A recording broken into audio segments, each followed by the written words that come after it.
We are back with a new video for you on this hot topic that everyone seems to be talking about these days.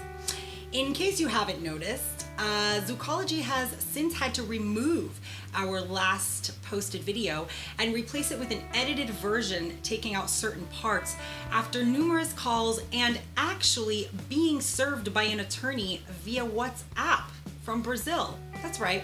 Who would have thought that that was actually a thing? Getting served on WhatsApp, that's the first time that's happened to me. We are here to make it known that we do not stand for bullying. As you can see, we have since taken it down, removed the parts necessary, but kept the video up because we feel that this is a very important issue that needs to be addressed and cannot be ignored. And also, we were just doing our jobs.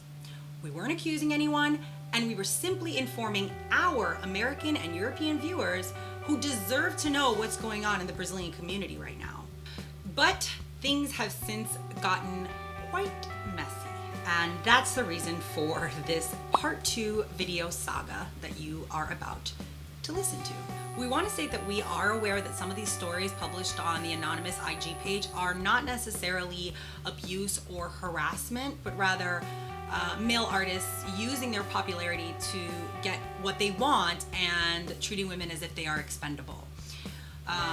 Which is not necessarily illegal, not right and very wrong, but not necessarily illegal in certain cases. So, this has turned into a metoo style movement where it's more about gender battle and men against women, and now more pages are coming out targeting specific artists, also anonymous pages, and targeting artists that really we don't have any proof whether these things are true or not. So this could be very dangerous and needs to be treated very delicately.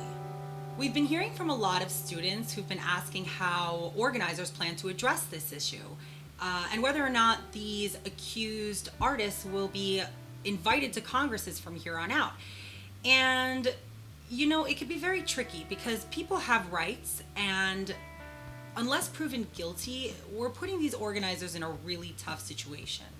Although there were names mentioned there way too many times who should be taken into consideration regardless by organizers. But unfortunately, even though there is a very large gender disparity within our community, we need to be careful or we're just gonna end up with an all-women Congress. Not that there's anything wrong with that, ladies. But let's face it, that's also why we need to have the responsibility of saying no when we don't want to do something. Ladies, we need to make sure that we are firm.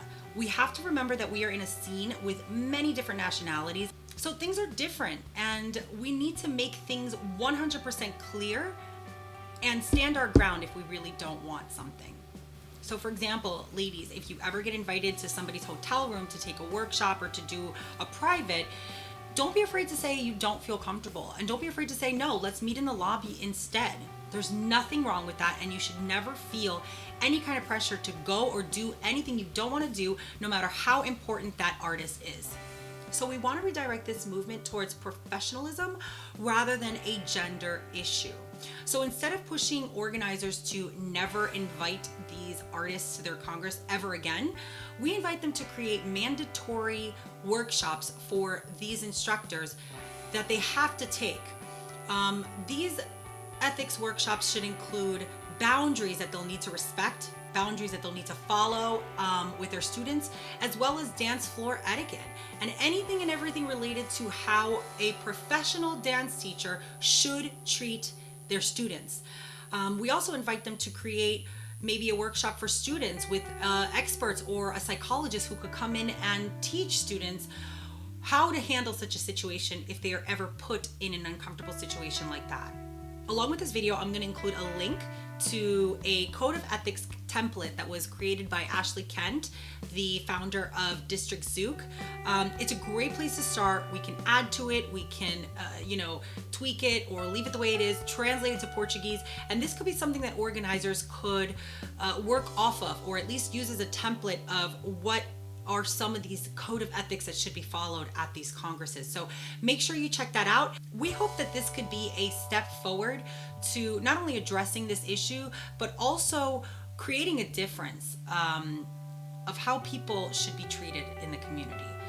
And we're hoping that this can at least open up that conversation. So thanks everyone for watching. And if anyone has anything to say to me, if you want to reach out to me, if you have a story to tell, or just want to give me your thoughts, be sure to reach out. You can reach out to us at Zoukology or my personal page, Jessica, which I'll include below as I always do.